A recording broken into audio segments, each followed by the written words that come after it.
Mateus capítulo 24, a partir do verso 27.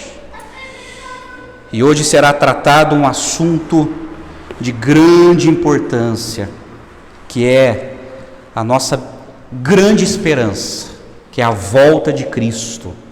Jesus vai voltar, Ele retornará.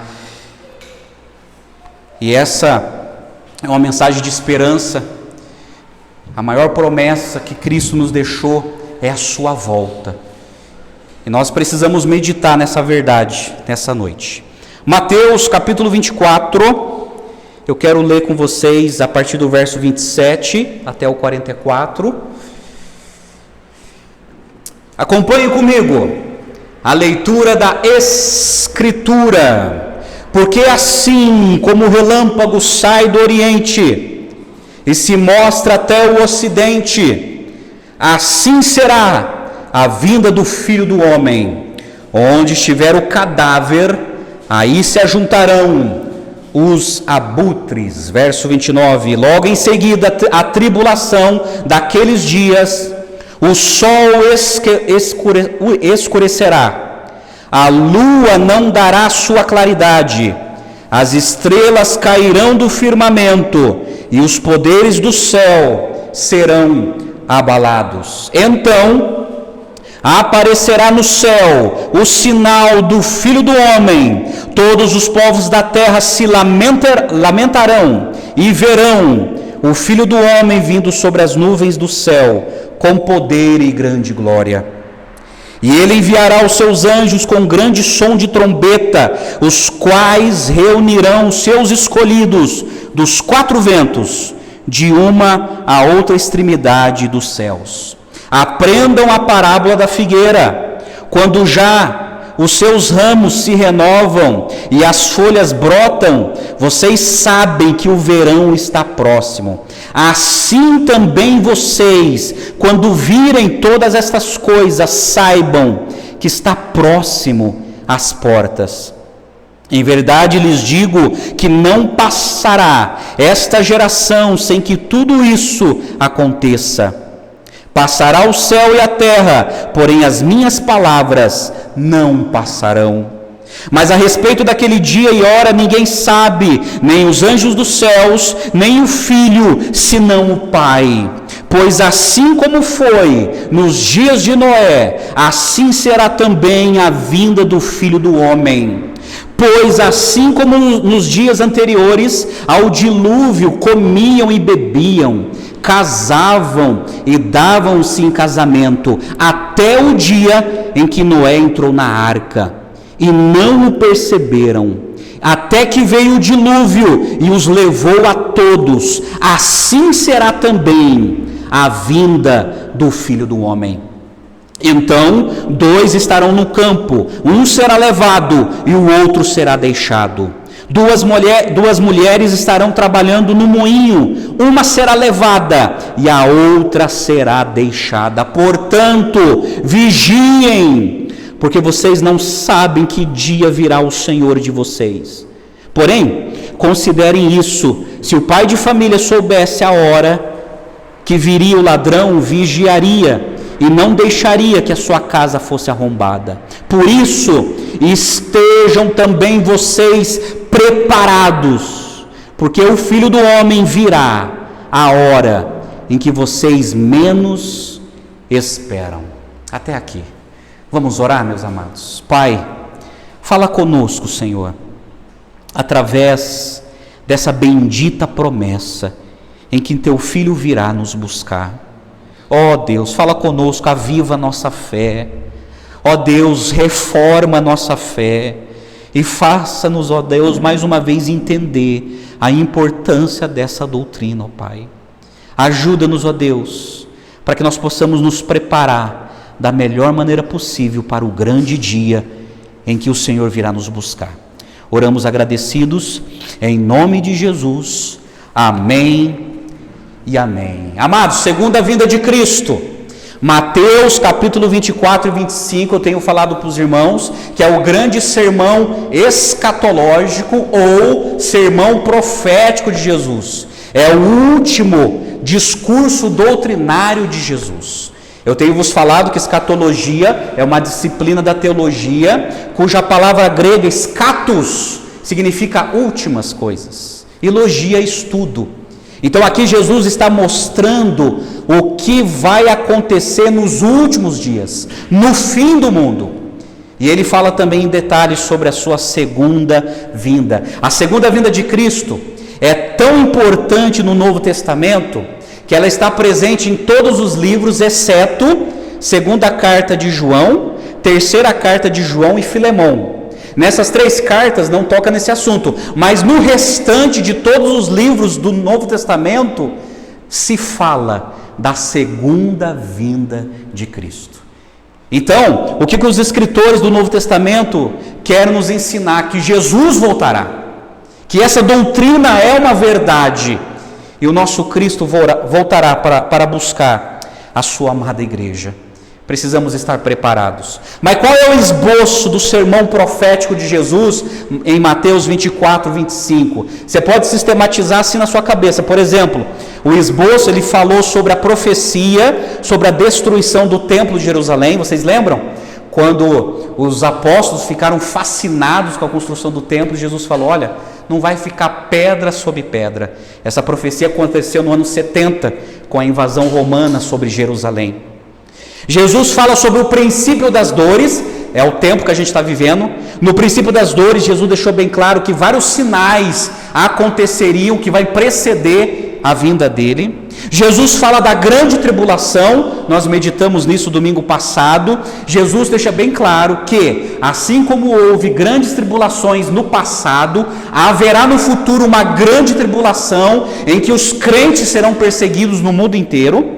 E hoje nós falaremos sobre a segunda vinda de Cristo. E nos outros domingos posteriores, a gente falará do grande julgamento, o dia do juízo final.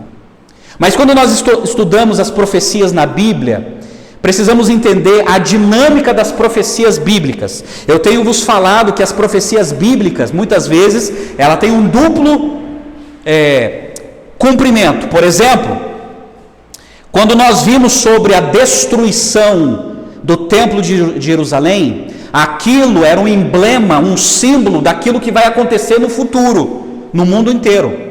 Então muitas profecias se cumpriram naquela época, mas há desdobramentos nas profecias que acontecerão no futuro ou que estão acontecendo em nossos dias. Por exemplo, eu falei sobre a grande tribulação, que ela se cumpriu na profecia de Daniel, na guerra dos Macabeus, no ano 168, quando Antíoco Epifânio invadiu Jerusalém. Ela se cumpriu no ano 70 depois de Cristo, quando o exército romano invadiu Jerusalém. Mas nós vimos nas profecias de Jesus que há uma grande tribulação que virá, e que será global, no mundo todo, contra os cristãos. Então, as profecias bíblicas, elas têm essas dinâmicas. Muitas vezes elas foram cumpridas parcialmente no passado, e muitas delas se cumprirão no futuro. Mas Jesus, ele começa a falar sobre isso a partir de uma pergunta dos apóstolos, lá no verso 3 do capítulo 24, quando diz lá: Jesus estava sentado no Monte das Oliveiras, quando os discípulos se aproximaram dele e em particular lhe pediram: diga-nos, quando essas coisas vão acontecer? E que sinal haverá da sua vinda e do fim dos tempos?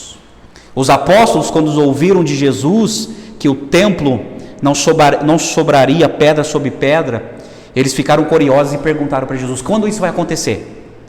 E quais serão os sinais da tua vinda e do fim do mundo?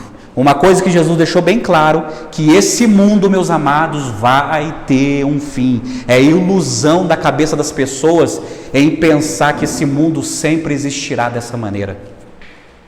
Jesus deixa bem claro que esse mundo teve um começo e haverá uma consumação, um fim da história da humanidade.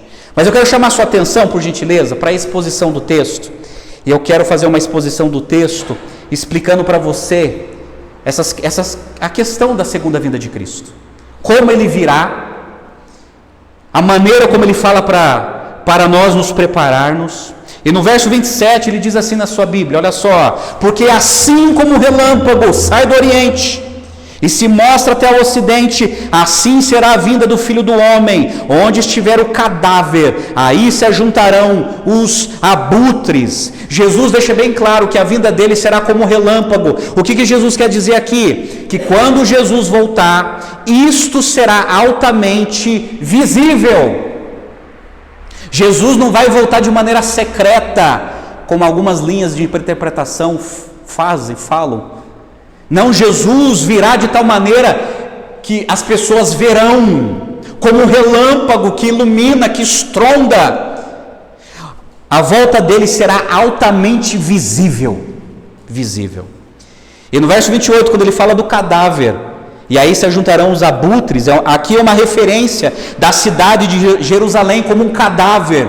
Jerusalém se tornou um povo morto, e os abutres é uma referência à invasão do exército romano no ano 70 depois de Cristo. Mas também a imagem do cadáver dos abutres fala do castigo que acompanhará a volta de Cristo. Então Jesus voltará sim, mas também haverá um castigo quando ele voltar sobre todo aquele que não o reconheceu e não o seguiu. Mas olha o verso 29. No verso 29 ele fala assim: logo em seguida, a tribulação daqueles dias, falando da grande tribulação, o sol escurecerá, a lua não dará sua claridade, as estrelas cairão do firmamento e os poderes do céu serão abalados. Então, verso 30, aparecerá no céu o sinal do Filho do Homem. Todos os povos da terra se lamentarão e verão o Filho do Homem vindo sobre as nuvens do céu com poder e grande glória. E ele enviará os seus anjos com grande som de trombeta, os quais reunirão os seus escolhidos dos quatro ventos, de uma a outra extremidade dos céus. Logo em seguida a tribulação, isso é, a igreja vai enfrentar a grande tribulação, os escolhidos de Deus, os cristãos. E no final da grande tribulação, Jesus diz que virá. Ele virá buscar a sua igreja, os seus discípulos. E é interessante que na volta de Cristo haverá uma desordem cósmica. Olha o verso 29. Olha o que vai acontecer. O sol escurecerá, vai ter um apagão. A lua não dará sua claridade. Você sabe que a lua, ela reflete a luz do sol. Então o sol vai ter um apagão. E aí não vai ter o reflexo da lua. As estrelas cairão do firmamento, significa que vai ter uma certa movimentação nas estrelas, e os poderes do céu serão abalados. É lógico que nós precisamos interpretar isso, esses fenômenos, à luz do observador, porque a gente sabe que estrela, ela não cai, mas de alguma maneira Mateus está registrando as palavras de Jesus, que vai ter uma desordem no cosmo. Vai ter uma desordem no universo que vai ser visível. O sol vai escurecer, a lua não vai refletir, e as estrelas estarão em movimento, vai estar sumindo da nossa visão aqui no planeta Terra. E aí Jesus deixa bem claro, no verso 30, então aparecerá o sinal do Filho do Homem. Diante dessa escuridão, diante dessa desordem, o próprio sinal é Jesus, o nosso Cristo, que virá. E verso 30 diz que todos os povos da terra se lamentarão, isso é, todo povo rebelde, incrédulo, cético, que não acreditava na volta de Cristo, vai se lamentar. Todos aqueles que viveram no pecado, vai se lamentar. Todos aqueles que ridicularizaram a mensagem de Cristo, dizendo: olha, isso aí é um mito, você acha que Jesus vai voltar? Isso é fábula, isso é mito. Todos vão se lamentar, principalmente o povo de Israel, que não o reconheceu como o verdadeiro Messias. Então Jesus deixa bem claro que verão, todos os povos, todas as nações, todas as etnias verão e se lamentarão. E diz o verso 30 que ele virá com poder e muita glória. Jesus afirma que a sua volta será poderosa e gloriosa. Será algo tremendo. de maneira poderosa e gloriosa ele virá. E o verso 31 diz que ele enviará os seus anjos com grande clangor e trombeta. Jesus deixa bem claro que a volta dele será audível. Além de ser visível, todo olho verá.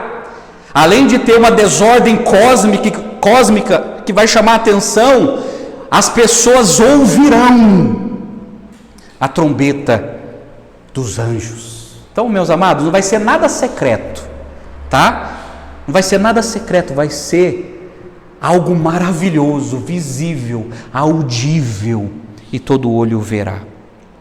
E diz o verso 31 que os anjos sairão e reunirão os escolhidos de todas as nações, de todas as partes.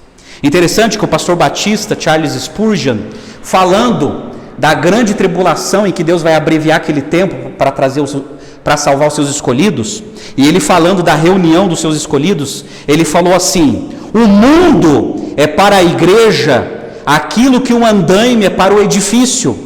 Quando a igreja for edificada, o andaime será retirado.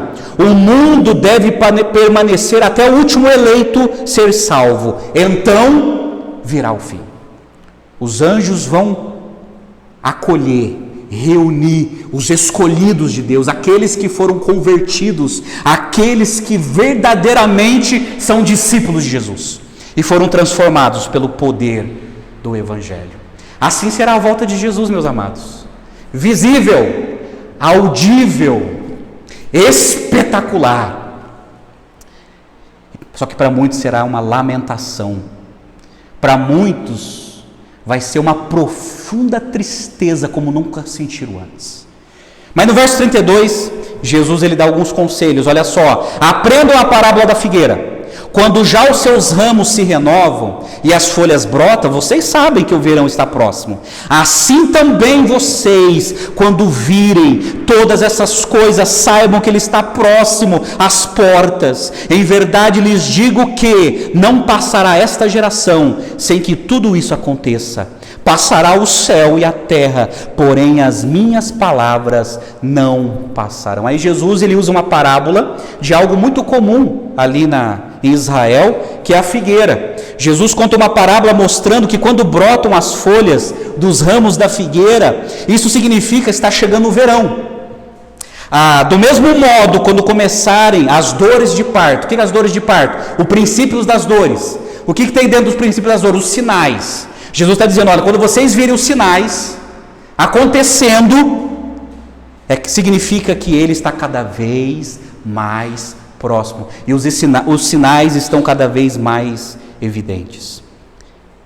Jesus explica que os sinais se tornam cada vez mais evidentes, e ele fala assim, no verso 34, em verdade lhes digo que não passará esta geração sem que tudo isso aconteça. Esta geração, basicamente ele não está se referindo àquela geração do tempo dele, mas ele está se referindo à última geração, que ainda vai existir aqui nessa terra. Não sabemos se essa última geração, se somos nós, se serão os nossos filhos e os nossos netos, mas Jesus está dizendo que a última geração vai contemplar todo esse acontecimento.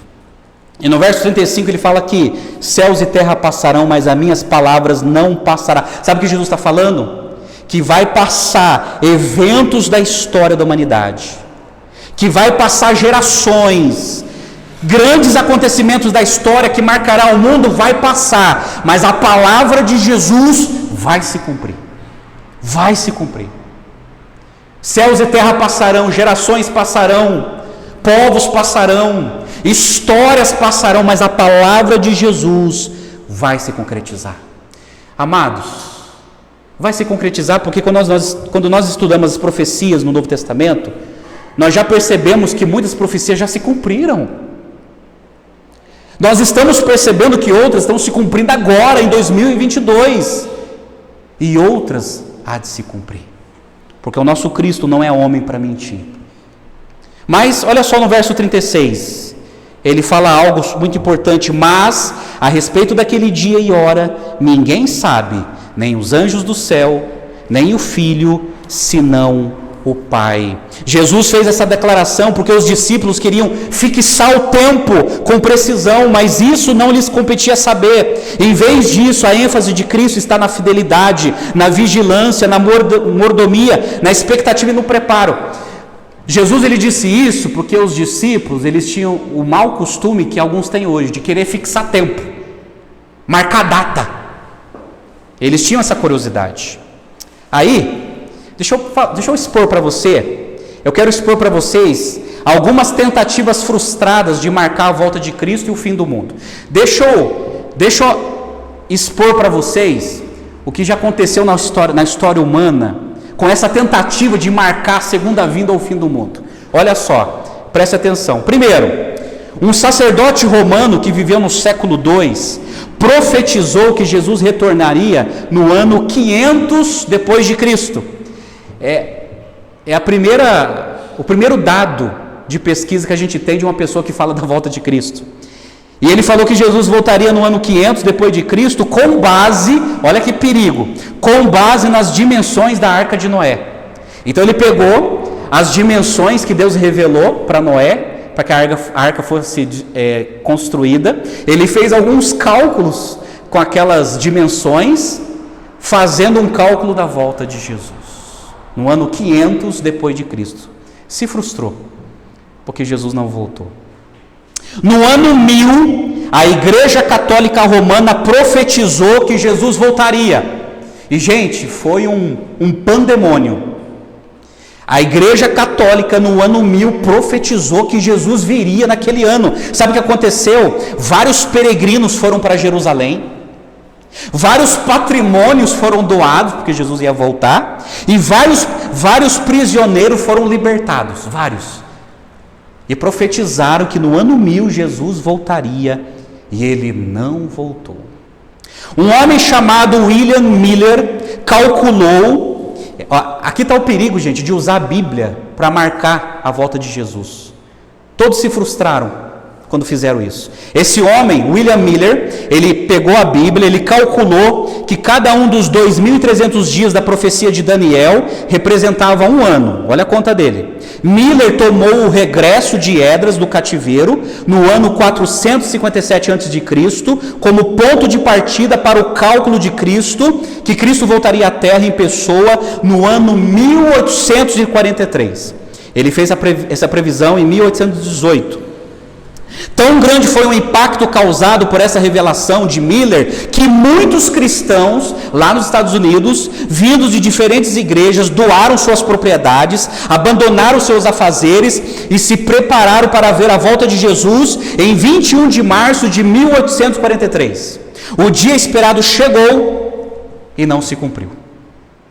Aí ele se arrependeu, pediu perdão e revisou os cálculos. Miller concluiu que havia errado por um ano e anunciou que Jesus viria no dia 21 de março do ano de 1844. Porém, ao chegar a essa data, sofreu uma nova decepção. Jesus não voltou.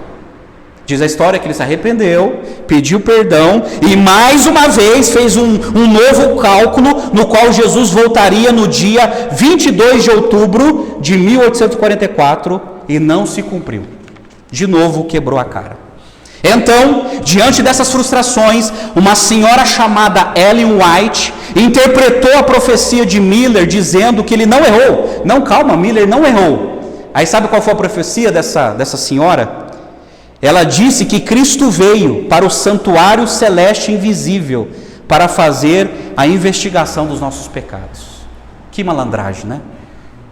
Isso deu errado 3 vezes. Aí ele falou, não, calma, ele não errou não. Jesus veio, mas de maneira invisível. Ele entrou no santuário celeste para poder fazer a investigação dos nossos pecados.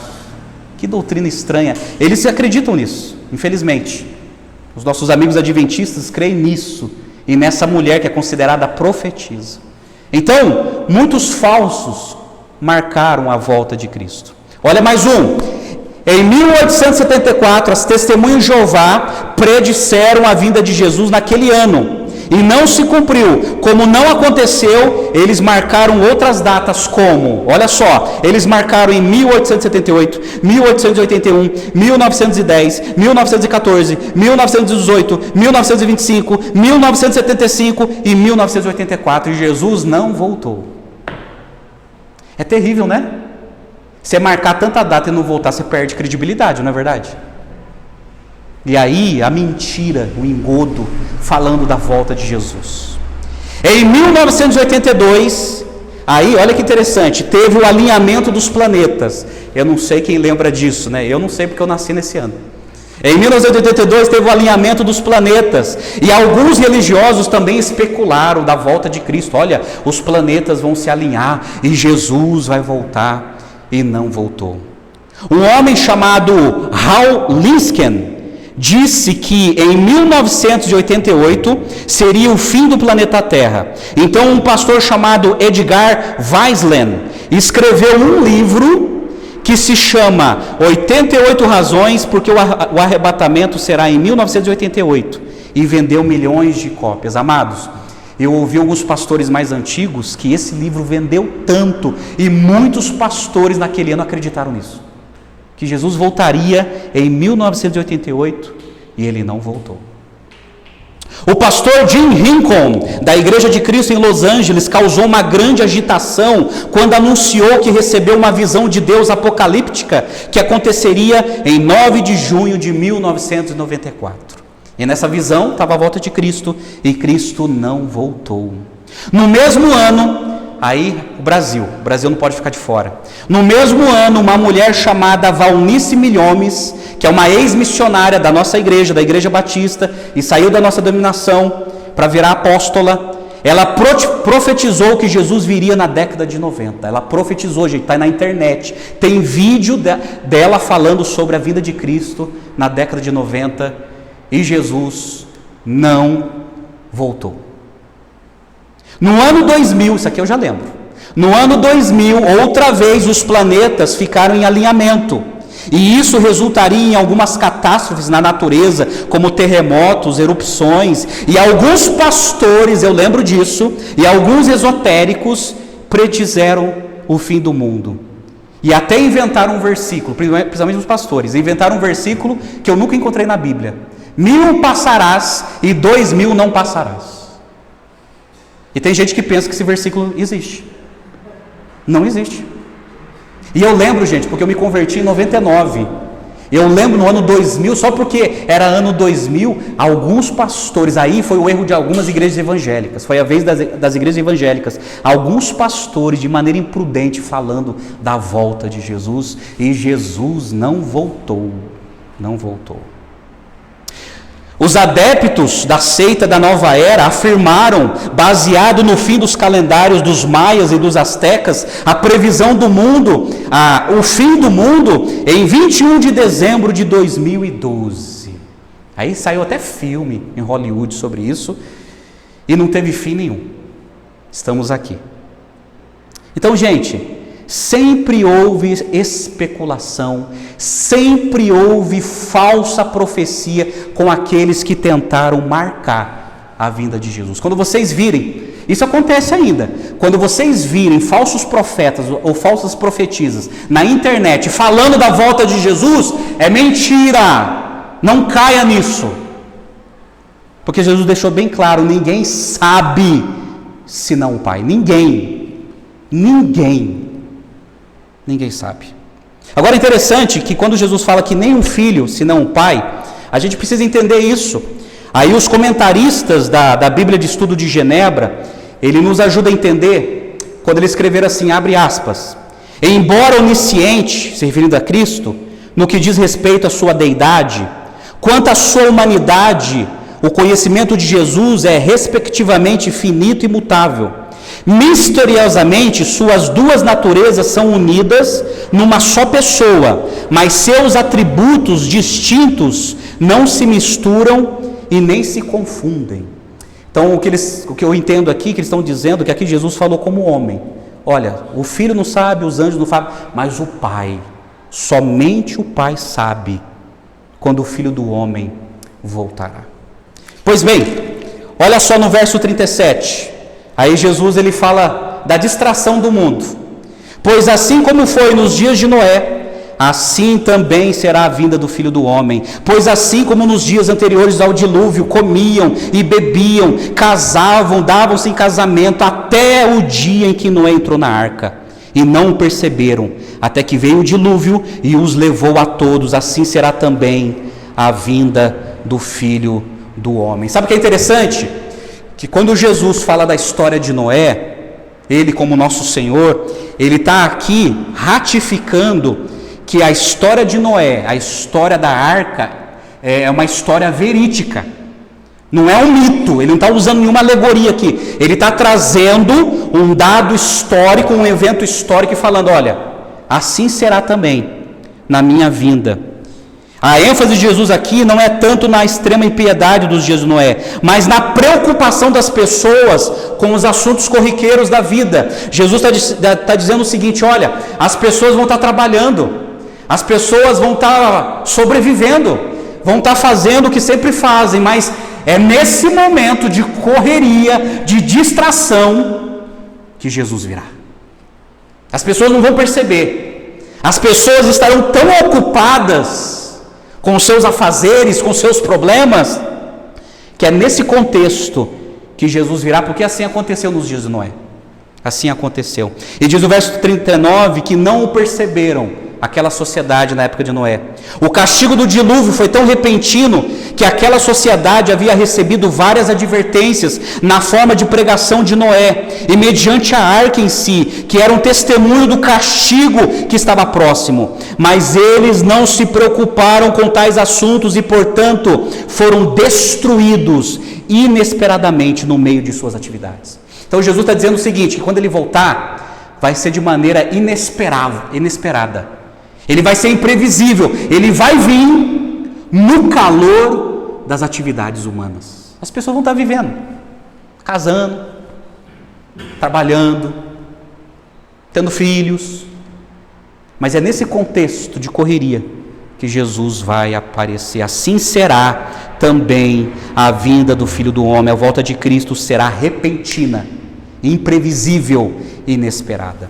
Aí no verso 40, ele fala assim, então 2 estarão no campo, um será levado, o outro será deixado. 2 mulheres estarão trabalhando no moinho, uma será levada e a outra será deixada. Jesus deixa claro que no fim dos tempos, na sua vinda, haverá separação. Haverá separação das pessoas. Os que irão são os cristãos.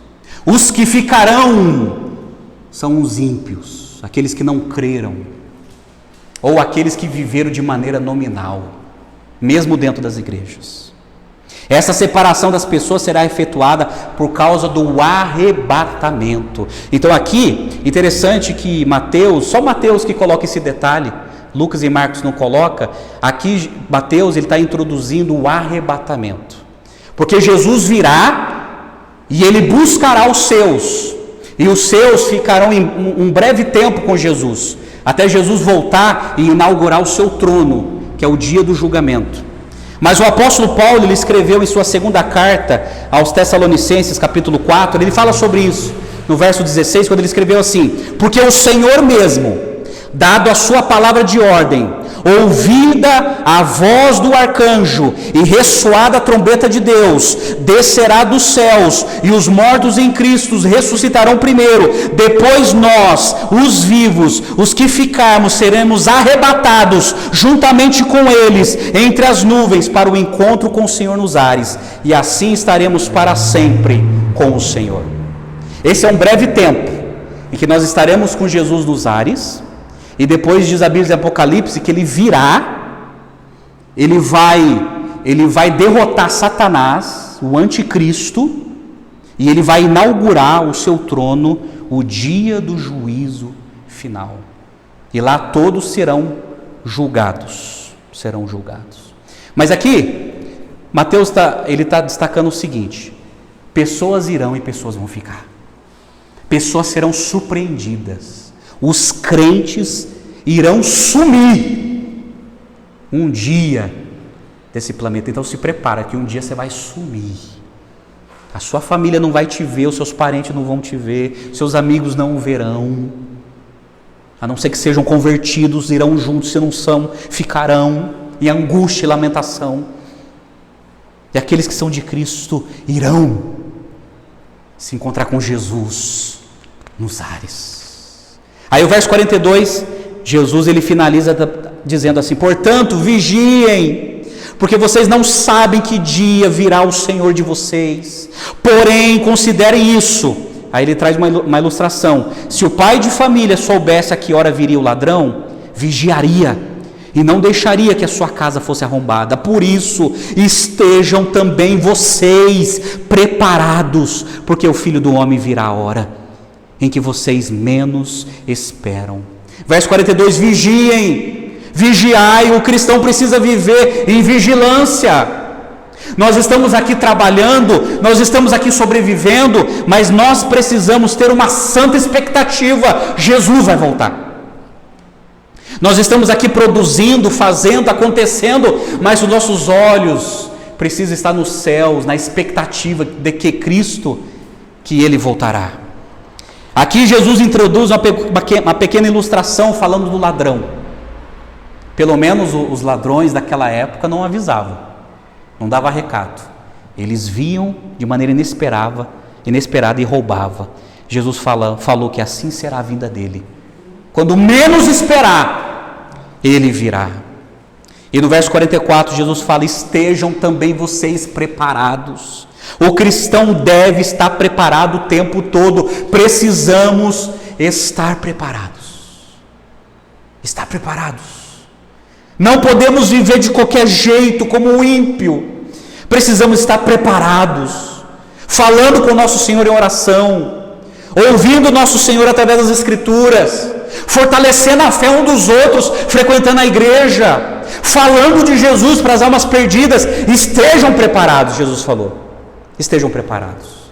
Certa vez perguntaram para o pastor John Wesley: o que o Senhor gostaria de estar fazendo quando Jesus voltar? Ele respondeu: eu gostaria de fazer o que eu faço todo dia. Todo dia eu estou na expectativa que o meu Senhor venha. É assim, gente, o nosso coração tem que estar assim. Tem que trabalhar? Sim. Tem que resolver problemas? Vários. Mas sempre focado: Jesus voltará. Olha os sinais. Está cada vez mais claro. Jesus voltará. Amém? Deu para entender? Aplicação. Eu quero trazer 6 lições. Guarda isso aqui no seu coração, gente. Isso aqui é urgente. 6 lições desse texto sagrado para a nossa vida e para o nosso coração. Primeira lição: a descrição da vinda de Cristo. A vinda de Cristo vai ser como? Guarda isso na sua mente, no seu coração, para você explicar para as pessoas, porque infelizmente existe uma interpretação muito popular no Brasil em que Jesus vai vir de maneira secreta. Que ele vai vir de maneira secreta, ele vai vir buscar o seu povo e só os ímpios vão sofrer. Nós não adotamos, nós não cremos assim. Nós cremos que Jesus virá de maneira visível. Verso 27, como um relâmpago. Todo olho verá. Crentes e descrentes, cristãos e céticos, todo olho verá. A vinda de Jesus será condenatória, assim como um abutre vai até o cadáver. Jesus ele vai vir buscar os seus, mas ele vai vir também para condenar aqueles que o rejeitaram. A vinda de Jesus será precedida por grandes convulsões cósmicas, quando o sol escurecer, quando a lua não refletir, quando houver uma desordem nas estrelas. Se prepara, Jesus está voltando. E será um grande evento. Um grande evento. A vinda de Jesus vai ser gloriosa. Ele falou que vai vir com poder e glória, não de maneira misteriosa, de maneira secreta. Não. Será glorioso, será vitorioso, será inesperada. Inesperada. Sem marcar data. Ele virá. Os sinais é só para mostrar, estou cada vez mais próximo. E ele virá de maneira visível, de maneira audível. Todos ouvirão o som estrondoso da trombeta. Aí olha que interessante, o pastor John Charles Riley, que foi um homem de Deus, Ele destacou a majestade da segunda vinda de Cristo comparando com a primeira. Olha que interessante a comparação que ele faz da segunda vinda de Cristo e a primeira. Ele escreveu assim, abre aspas: a segunda vinda pessoal de Jesus Cristo será tão diferente da primeira quanto possível. Ele veio a primeira vez como um homem de tristezas, cercado de aflições, nasceu em uma estrebaria em Belém, pequenino e humilde, e assumiu a forma de servo, tendo sido desprezado e rejeitado pelos homens desde o início. Ele foi traído e entregue às mãos de homens iníquos, condenado por um julgamento injusto, escarnecido, açoitado, coroado de espinhos e, por fim, crucificado entre dois ladrões.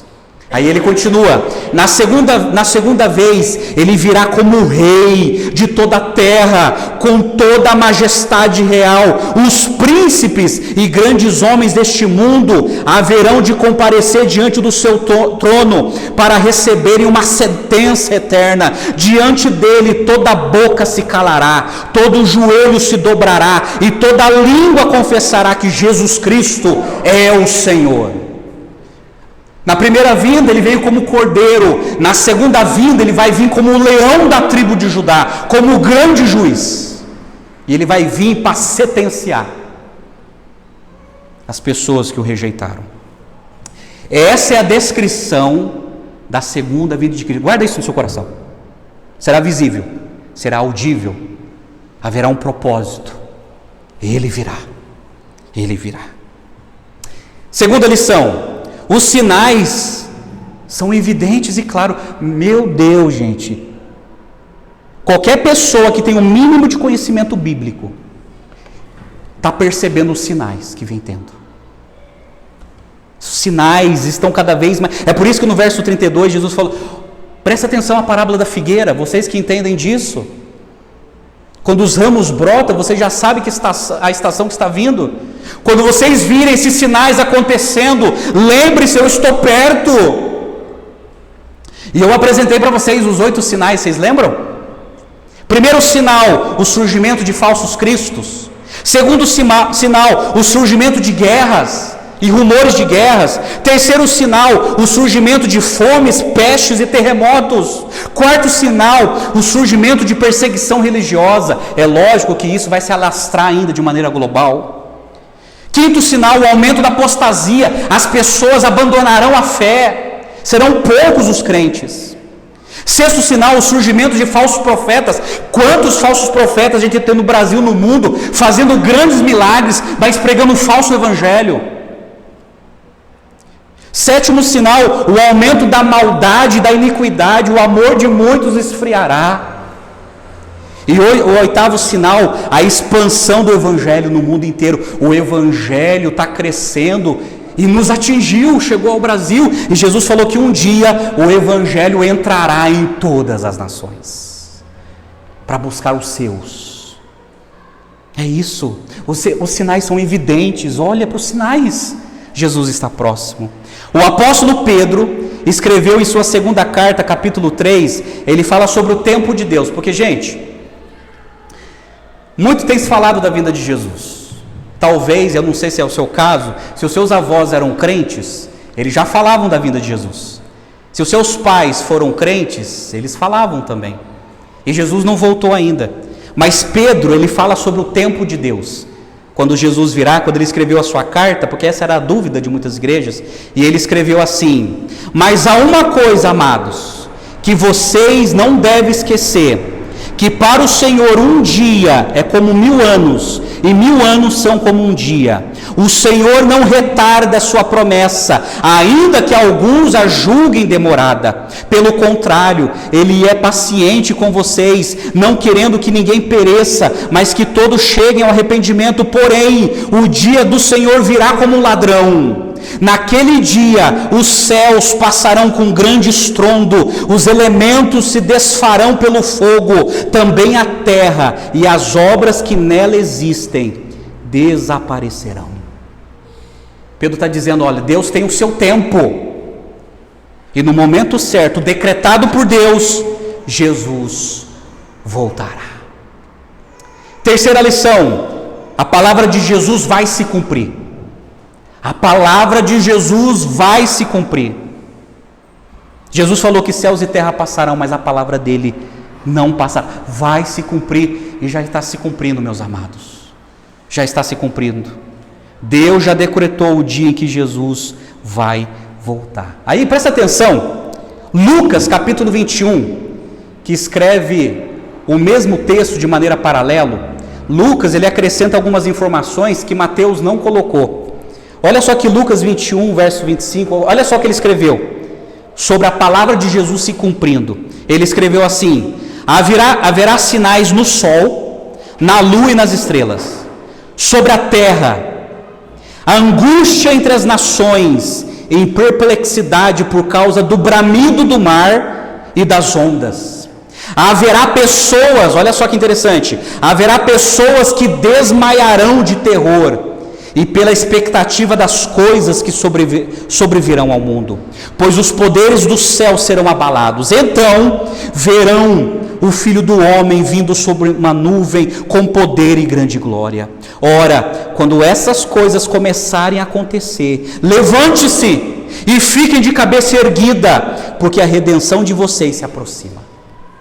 Jesus falou que quando ele voltar, aí Lucas coloca uma informação que Mateus não colocou, vai ter um barulho do bramido dos mares, talvez de tsunamis, não sabemos, um bramido, e as pessoas morrendo de medo vai desmaiar, por causa da presença poderosa de Jesus que virá. A palavra de Jesus vai se cumprir, Quarta lição: precisamos tomar cuidado com as distrações do mundo e da vida. É isso que Jesus fala quando ele fala dos dias de Noé. Cuidado, meu amado, cuidado. A humanidade será surpreendida, cuidado. Nós temos tantas coisas para fazer na nossa vida, meus amados, mas nós não podemos que as coisas do mundo, as preocupações da vida venham a sabotar o tempo que nós temos com Deus. O tempo, aquele tempo que você separa para orar, aquele tempo que você separa para ler as Escrituras, para se deleitar nas Escrituras, o tempo que você separa para prestar culto a Deus junto com outros irmãos. Será semelhantemente como nos dias de Noé, que o pessoal estava atarefado, o pessoal estava cansado, o pessoal estava corriqueiro, e de repente veio o dilúvio. Mas Noé os avisou, muitos deles viram a arca. Cuidado com as preocupações da vida, faça tudo o que puder, mas lembre-se que Jesus voltará. O comentarista bíblico Robertson, ele comenta dizendo o seguinte, abre aspas: nos dias de Noé havia muita advertência, mas total despreparo. Hoje, de igual modo, a maioria das pessoas é indiferente quanto à segunda vinda de Cristo. E é verdade. Como somos indiferentes. Não estamos nem aí se Jesus vai vir. O nosso pecado, meus amados, que muitas vezes nós vivemos como pagãos, como os incrédulos, como se Jesus não viesse.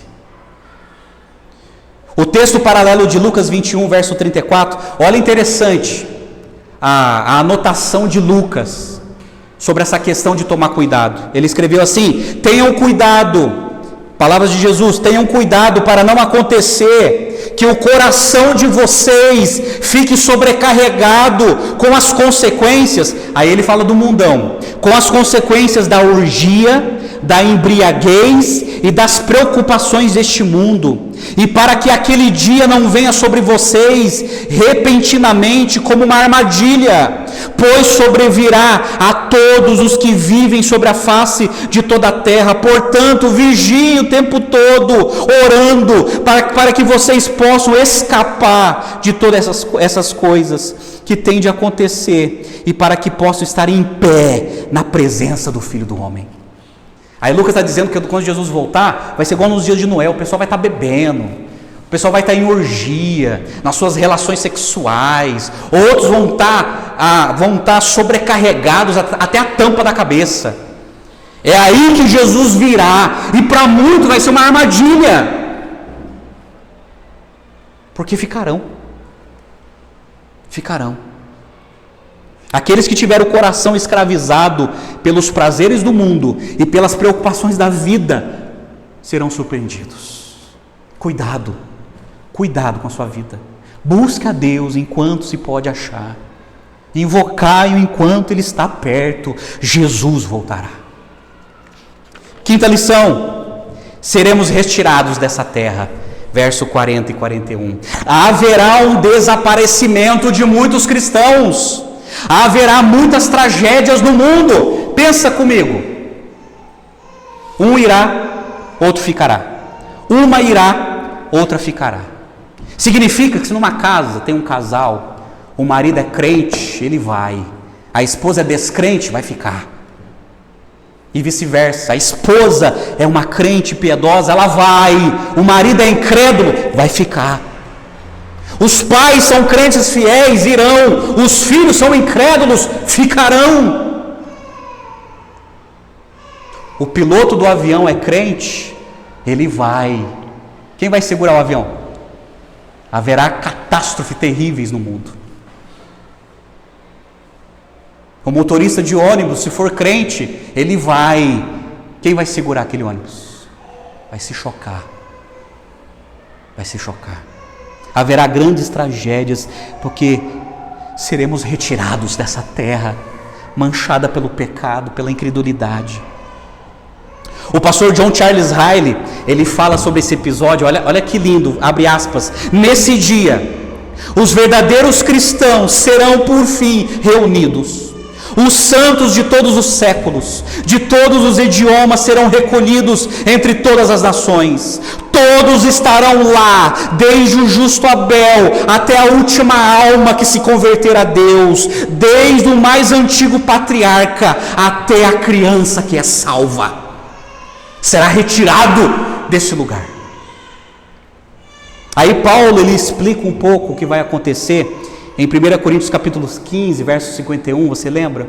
Quando ele escreve assim: Eis que vou lhes revelar um mistério, nem todos dormiremos, mas todos seremos transformados num momento, num abrir e fechar de olhos, ao ressoar da última trombeta. A trombeta soará, os mortos ressuscitarão incorruptíveis e nós seremos transformados, porque é necessário que este corpo corruptível se revista da incorruptibilidade e que o corpo mortal se revista da imortalidade.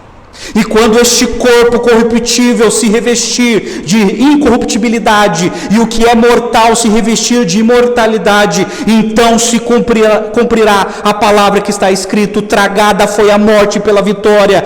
Onde está, ó morte, a sua vitória? Onde está, ó morte, o seu aguilhão?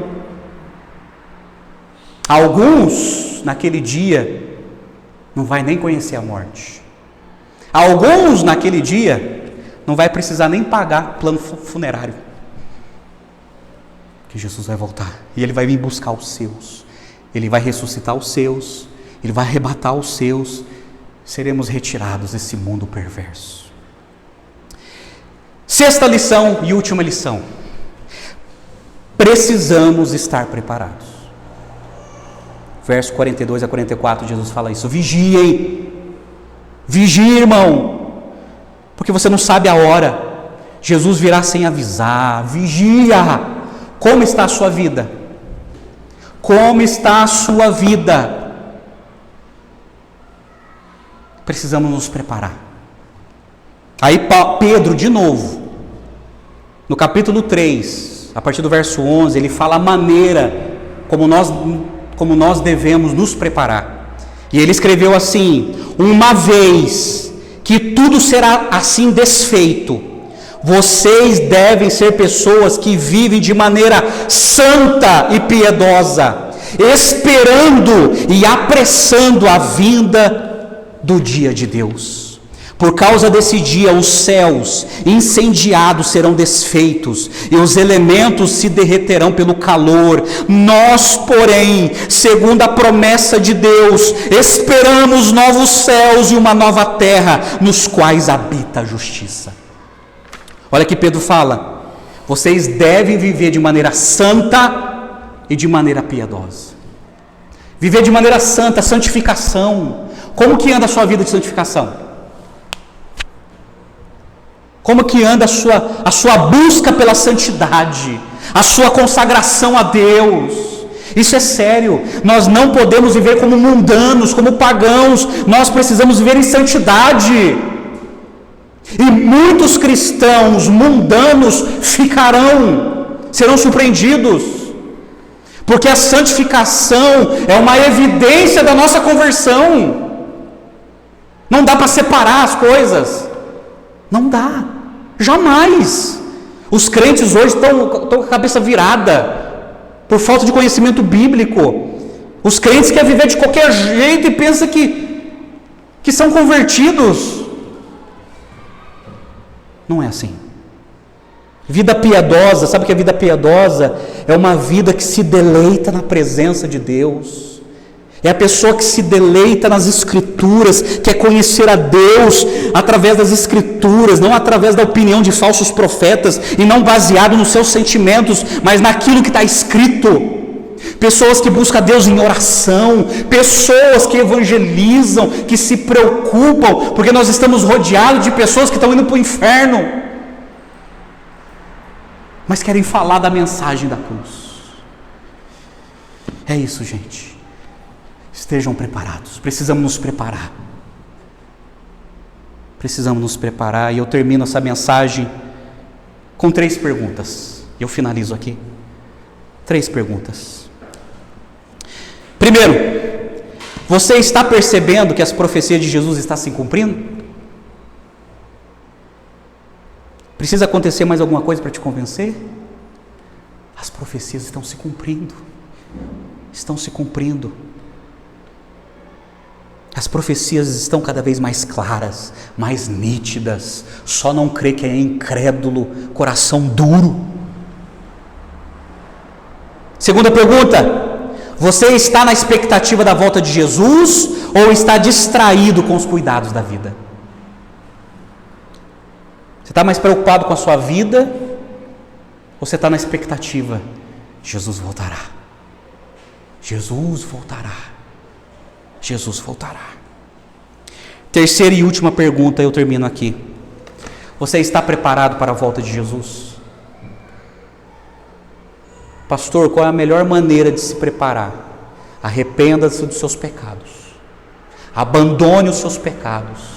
E entregue a sua vida sem reservas a Jesus e se torne um seguidor de Jesus. Creia em sua palavra. Viva para a sua glória. O obedeça como seu Senhor. Confie nele como seu Salvador. E o adore como seu Deus. Como seu Deus. Prepare-se, Jesus voltará, de maneira visível, de maneira audível, de maneira inesperada, Ele vai voltar. Amém, igreja? Ele vai voltar. Nós não temos o direito de viver de maneira indiferente, não temos o direito, senão não seremos dignos de sermos seus discípulos. Precisamos nos preparar e sempre guardar no coração: olha, eu estou passando cada coisa nessa vida, tem tanta coisa que eu tenho que resolver nessa vida, mas eu sei que o meu Senhor virá. O meu Senhor virá e me buscará, e habitarei com Ele em novos céus e uma nova terra, e a sua presença eu o conhecerei face a face. Amém? Vamos orar? Ó Deus, obrigado pela Tua palavra, Senhor. A Tua palavra nos consola, a Tua palavra nos fortalece, a Tua palavra promove em nós expectativa. Ó Deus, ajuda-nos nessa preparação, nessa santificação. Ó Deus, que os nossos olhos possam contemplar cada dia os sinais que estão se concretizando. E nós estamos aqui dizendo: Maranata, ora vem, Senhor Jesus. Ora vem, Senhor Jesus. Aquilo que os olhos não viram, aquilo que não subiu ao coração do homem, é aquilo que o Senhor tem preparado para aqueles que o amam. Ó Deus, que seja feita a Tua vontade. Converta, Senhor, os corações daqueles que assistirão essa mensagem. para que também eles possam se preparar para o grande dia do Senhor, em que Jesus voltará para buscar o seu povo. Nós oramos, ó Deus, e te agradecemos pela tua longanimidade, pela tua misericórdia. Nós oramos em nome do Senhor Jesus. Amém e amém, Senhor.